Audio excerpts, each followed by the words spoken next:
Bienvenidos a Mesa de Periodistas. Tabasco es el estado mexicano donde nació el presidente Andrés Manuel López Obrador, conocido como el Edén por su extensa flora y fauna, y que había logrado revertir las cifras de incidencia delictiva. Se está volviendo ahora un infierno. Volvieron los reportes de balaceras, robos, bloqueos, quema de vehículos.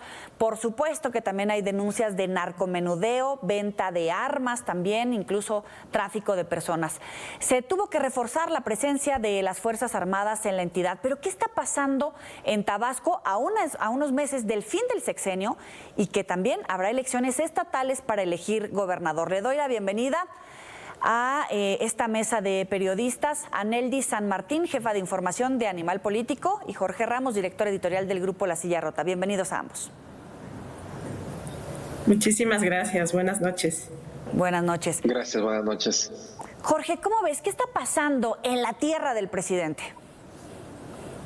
Fíjate que entender Tabasco es remontarse a un pasado incluso remoto, en donde las formas de hacer política son bastante peculiares, y creo que el presidente López Obrador ha abrevado bastante de esas formas de hacer política. Y lo que hemos visto en los últimos meses ha sido una situación que se ha agravado, particularmente hacia el fin de año, con estos espasmos de violencia, asaltos masivos, una situación muy complicada que llevó incluso a la renuncia del secretario de Seguridad. Ahora el presidente de la República lo veremos pronto allá en Tabasco, inaugurando obras. Vemos hace rato un posteo en X de Javier May, que será el candidato de Morena a la gubernatura, con una imagen idílica de Tabasco y diciendo que es un remanso el estado de Tabasco. Así es que la realidad contra la imagen que quieren ver los políticos. Nel, ¿tú cómo lo ves? Porque el gobernador decía que no había presencia de cárteles de la droga, incluso el presidente, haciendo referencia a este periodo que menciona Jorge, tanto diciembre como principios de enero, decía, es un hecho aislado, minimizando evidentemente la violencia, incluso criticando la cobertura que se dio a la situación que se estaba registrando en Tabasco. ¿Cómo lo percibes tú? Sí, sin duda desde el gobierno, tanto federal como de la entidad, pues se ha buscado minimizar este tema de la violencia que hemos visto, como ya lo mencionabas, ¿no? Con actos violentos, espectaculares, quema de vehículos en carreteras, asaltos con hombres encapuchados, balaceras, motines en Cárdenas, Huimanguillo y Comalcalco, e incluso en Macuspana, Tabasco, también apenas el 24 de enero se registró balaceras, ¿no? E incendios de vehículos, hay que recordar, tierra del presidente Andrés Manuel López Obrador. Y bueno, pues sabemos, gracias a informes de inteligencia que obtuvieron en 2023 un grupo de hackers, de hacktivistas llamado Guacamayas, que desde el 2017 el ejército pues ya tenía en la mira la presencia del Cártel Jalisco Nueva Generación en esta entidad. Estamos hablando de que se están disputando el territorio con otros grupos criminales, como serían los Zetas y el Cártel del Noroeste en menor medida, pero también con fuerte presencia. Y bueno, se trataría obviamente de disputa del territorio, pero estos informes, que son varios, todos que datan de 2019 a 2022, hablan pues obviamente de una lucha por el control del trasiego de combustible de Huachicol. Sabemos que ahí Pemex tiene una fuerte presencia, hay ductos de petróleo, y también están los recintos portuarios, ¿no? En el estado, como es en Cárdenas, como es en Paraíso, por donde pues se mueve todo este trasiego de combustible.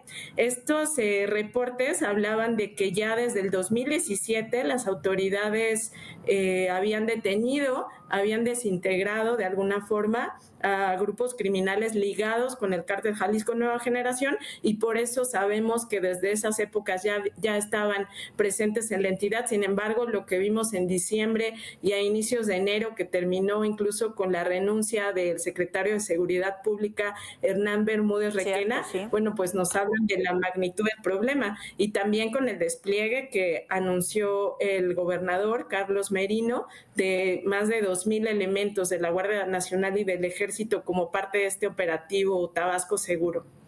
Oye, ya que mencionas los informes de autoridades, efectivamente también suman a la presencia de grupos como La Barredora, bien mencionabas el Cártel Noreste, con el tráfico de migrantes, de arma, de droga, y una zona de disputa por parte de los cárteles de Sinaloa y de Jalisco Nueva Generación. ¿Hay algo más, algún elemento que no tengamos en la mesa en este momento, Jorge?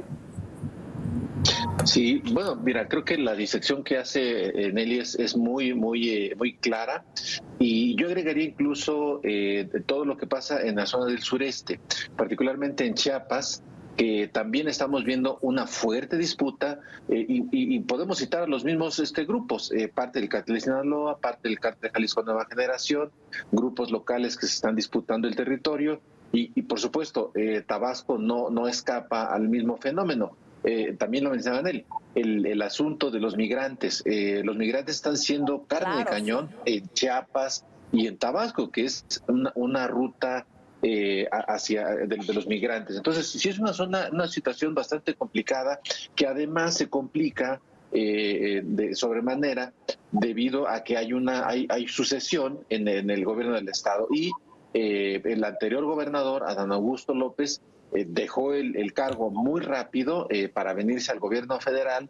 Deja a un gobernador, un personaje desconocido, y ahora piensan pues dejar a otro cercano a López Obrador, que es Javier May, que ya lo mencionaba Nelly, que uno de los municipios afectados por la violencia es Comalcalco. Y nada más hay que recordar que el que quiere ser gobernador, Javier May, ha sido ya alcalde de ese municipio. Entonces, la verdad es que se les está pudriendo el Estado a este grupo político encabezado por el presidente López Obrador. Fuertes palabras. Ahora, si ponemos el foco como lo está viendo la Secretaría de Seguridad en México, incluso las instituciones como el INE, como el Tribunal, los partidos políticos que están reconociendo la violencia a nivel municipal, la penetración que pueden tener integrantes de grupos del crimen organizado, del narcotráfico, y en este momento ya vemos violencia. Mencionaba algunos municipios, Nel, pero también está, por supuesto, Villahermosa, Cárdenas, Paraíso, Teapa, Macuspana. ¿A razón de qué están perdiendo ese control territorial? Precisamente para tratar de ampliar el poder como grupos para el tráfico de personas, de armas, de narco, ¿o a razón de qué, Nel? Pues mira, es muy interesante, ya lo mencionabas tú y Jorge, no hay que perder de vista el componente político electoral, ¿no? Se acerca esta elección en el Estado.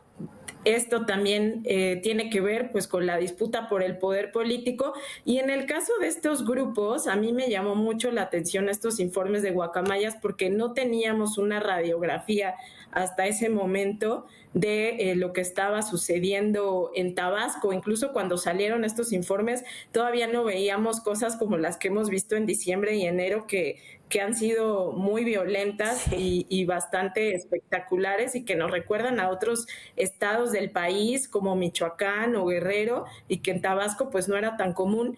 Y bueno, en estos informes ya se hablaba de que había sospechas, o al menos el ejército estaba investigando a 3 funcionarios encargados de la seguridad pública en el estado. Se trata precisamente del secretario de Seguridad Pública que acaba de renunciar, Hernán Bermúdez Requena, quien deja casualmente como encargado de despacho en la Secretaría de Seguridad Pública a José del Carmen Castillo Ramírez. Estos dos, Castillo Ramírez era comisionado de la policía hasta febrero de 2023 y bueno, pues fue despedido, ahora queda como encargado de despacho, pero estos dos personajes ya eran mencionados en estos pues comunicados, análisis de inteligencia, que estaban a cargo del Centro Regional de Fusión de Inteligencia, y que pues los conocimos gracias a este hackeo de miles de correos del ejército, ¿no? Pero ya se mencionaba que ellos podrían tener nexos con el cártel Jalisco Nueva Generación. Sí. Entonces estamos hablando de que el Estado, pues digamos, las estructuras criminales han permeado a las instituciones del Estado, y esto es como por lo que pudiéramos decir para tratar de explicar este fenómeno que estamos viendo en las calles. Y tiene razón, Jorge, también en el sentido cuando dice, pues sí, hay estas alertas, ya tenemos más o menos esa radiografía de la operación de los grupos de los cárteles. Sin embargo, ambos coinciden en los vínculos tanto de Adán Augusto López, ex candidato, o bueno, más bien ex aspirante a la candidatura por parte de Morena, un hombre muy cercano al presidente López Obrador, pero parece que desde Palacio Nacional no escucharon esas alertas precisamente de esos vínculos que están estudiados, que han tenido alertas precisamente para revisarse al interior del gobierno, pero tampoco se atendieron las llamadas de auxilio de pobladores cuando se vivieron estos episodios de violencia. Es decir, tratan de desoír la realidad que les grita a todas voces, Jorge. De hecho, me parece lamentabilísimo lo que dice en él, porque justamente lo que está recordando en él es que, estos documentos de Guacamaya son reportes internos del ejército. ¿Por qué no actuaron? Insisto, se les está pudriendo el Estado, pero ellos lo dejaron que llegara a esa situación, porque tenían esas alertas, claramente lo dice en él. Estaban ahí las alertas, las ignoraron. Yo la verdad es que me parece que las reuniones estas que encabeza el presidente en Palacio Nacional, dizque para ver el tema de la seguridad, pues la verdad es que son un cuento, porque si no analizan esta información y no toman decisiones con base en esa información, no tiene ningún sentido que lo hagan. Ahora, ya desoyeron esas alertas que estaban ahí y que pudimos conocerlas gracias a este hackeo, pero cuando ya la gente, los ciudadanos empiezan a denunciar, a decir que están siendo víctimas de la violencia, pues el gobierno dice, no, están inventando, eso no es cierto. Hoy justamente estamos viendo cómo están llegando decenas de patrullas de la Guardia Nacional. No sabemos si es parte del operativo que se ha venido anunciando o es para cuidar al presidente que va a estar allá inaugurando obras de relumbrón y que luego no sirven para nada, en lugar de atender el punto que es la seguridad. Claro. Más o menos calculan algunos periodistas en la localidad 2.500 elementos desplegados. Sin embargo, al momento de los episodios violentos, nadie atiende estas solicitudes de auxilio. Tenemos que hacer una pausa en Mesa de Periodistas. Ya volvemos. Continuamos en Mesa de Periodistas. Estamos hablando de la situación que se vive en Tabasco, la tierra del presidente. Jorge, decías que se les está pudriendo el Estado. Nel, ¿coincides? Sí, definitivamente lo que estamos viendo desde diciembre para acá, o sea, en Animal Político nunca habíamos llevado tantas notas de violencia, de actos delictivos en Tabasco. Digo, no es Guanajuato, no es Guerrero, donde un día sí y el otro también, y donde hay masacres y cosas de ese tipo, pero sí estamos viendo un incremento de este tipo de noticias y de alertas pues de la ciudadanía, ¿no? Sobre estos actos, sobre asaltos, sobre violencia. Y pues cabe destacar también que las autoridades han minimizado esto justamente porque se trata del Estado del presidente. Claro. Él pues ha mencionado en su conferencia matutina que son los medios los que quieren magnificar la situación. Sin embargo, pues ahí están las denuncias de la ciudadanía, ahí están los reportes de los periodistas locales, ahí están también las cifras que si bien no llegan a los niveles más altos, ¿no?, las cifras delictivas en Tabasco, pero sí estamos viendo ya un incremento en este tipo de violencia pues criminal y que aunque el Estado está tratando de decirnos que son grupos criminales que dicen ser de células de otros grupos más grandes, pues por lo que sabemos, gracias también a estos reportes de inteligencia a los que ya nos referíamos, pues que sí estarían teniendo nexos, ¿no?, con estos grupos que pues tienen en jaque a otras entidades del país. Bien, dice Nel, Jorge, el tema electoral está sobre la mesa, pero ¿dónde y cómo quedó, en todo caso, el grupo Tabasco, ¿no? Porque los grupos criminales también pueden tener incidencia en estas elecciones.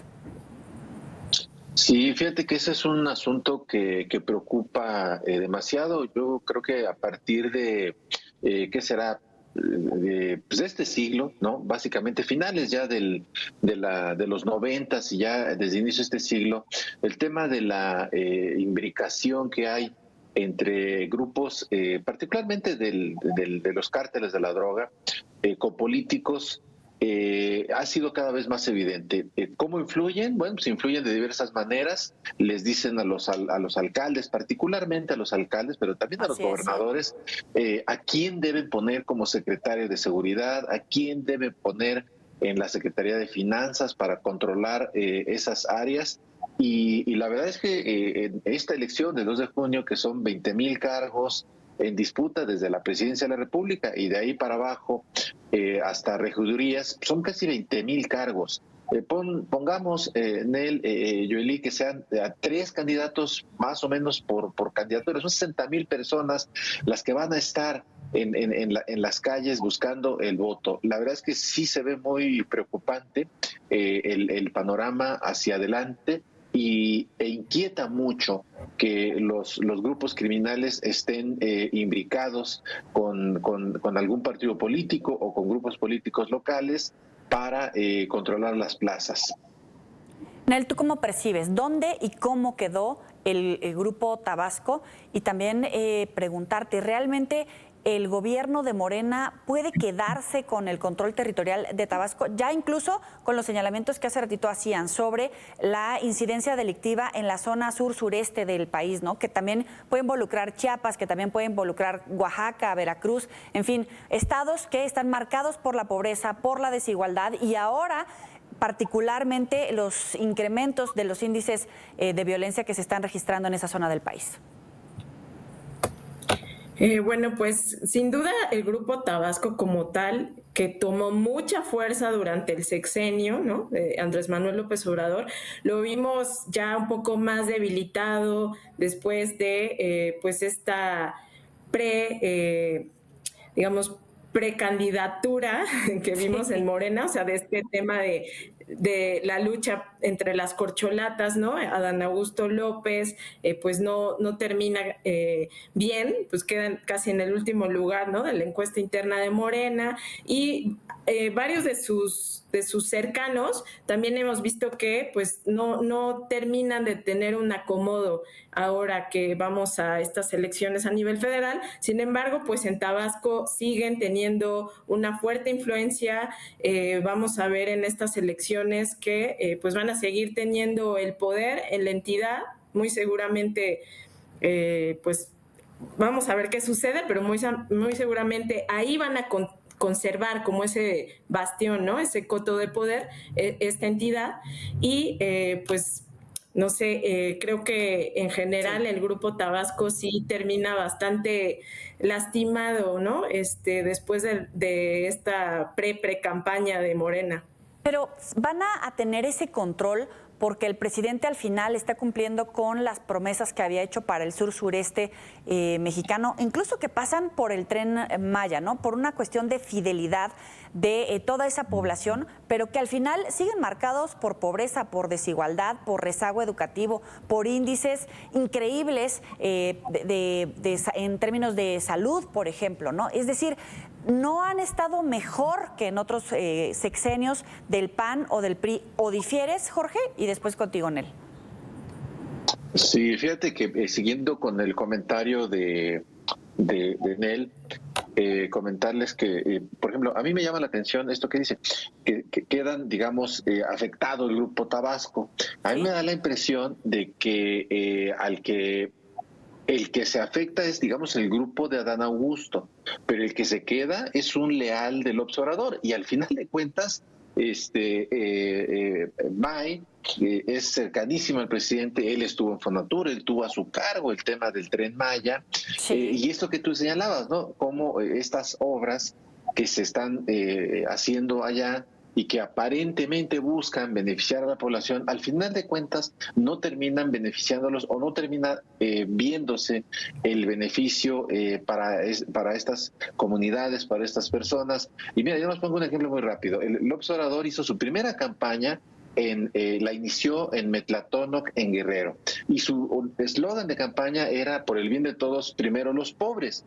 Yo pregunto, hoy, de 2006 a la fecha, y ya con 5 años de gobierno, ¿qué ha pasado en Metlatónoc? Nada. Es que es terrible esa situación, sobre todo para los mexicanos que nos ven en el extranjero, que hay una gran población de mexicanos que tuvieron que dejar el país precisamente por estas condiciones que parecía que no habían sido atendidos por gobiernos anteriores y que era la promesa de este gobierno. Sin embargo, en realidad, ¿les cumplió, Nel?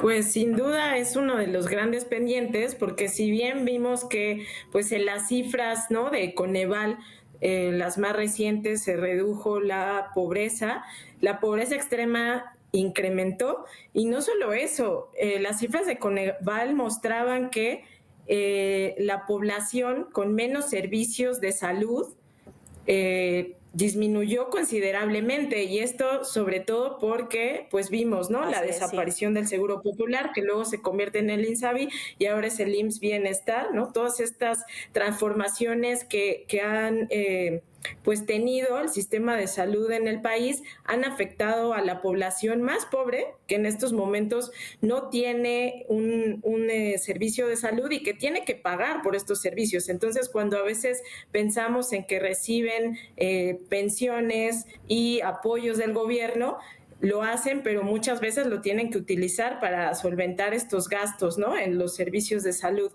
privados, o para desplazarse a otras ciudades donde sí puedan tener un servicio de salud de calidad. Y quería comentar lo que mencionaba Jorge, porque es verdad, o sea, el Grupo Tabasco, si bien queda en la figura de Adán Augusto López, que era como el más empoderado en el sexenio al ser secretario de Gobernación y pues aspirante a la candidatura de Morena, en Tabasco pues la figura de Javier May es muy fuerte, ¿no? Y los contratos que tuvo el Grupo Tabasco en este sexenio, no nada más en Tren Maya, sino también en Dos Bocas, pues son millonarios, ¿no? O sea, en Animal Político publicaron un trabajo hace unos meses en el que se refería que una de las personas más cercanas a Adán Augusto López, un empresario tabasqueño, pues se había beneficiado con miles de millones de pesos con contratos de Dos Bocas, ¿no? Entonces sí, sin duda, pues ahí todavía tienen su poder y su influencia. Claro, pero es lo mismo, ¿no? Ni combate a la corrupción que tanto criticaron, el amiguismo que tanto criticaron, pero que al final están replicando el mismo modelo que tanto criticaron. Y hacías referencia a que efectivamente, tal vez en los números que se conocen a nivel internacional sobre el combate a la pobreza en México, ese número grandote se vio disminuido poquito. Sin embargo, si ya nos vamos a fondo, por ejemplo, el acceso a la salud también se ve afectado. ¿Coincides en esta parte, Nel, antes de retomar muy brevemente a Jorge? Sí, es que de verdad cuando el presidente pues refiere, ¿no?, que primero los pobres y que su gobierno pues ha disminuido la pobreza, sin duda pues tiene mucho que ver, ¿no?, el uso de la entrega de estos apoyos, de estos programas sociales que pues la población no recibía con anterioridad. Sin embargo, este tema de los servicios de salud sí es bastante preocupante, sobre todo porque recientemente nosotros fuimos a hacer un reportaje a zonas de escasos recursos de Oaxaca. Una reportera de Animal Político estuvo por allá y sí nos comentaba el tremendo problema que existe, ¿no?, en la actualidad. Después de más de 5 años, hoy vemos que pues el sistema de salud, por ejemplo, no llegó ni de cerca a ser lo que prometieron, como Dinamarca, y sí se acrecentó muchísimo la falta de los servicios de salud entre la población. Un comentario final brevemente, Jorge, adelante.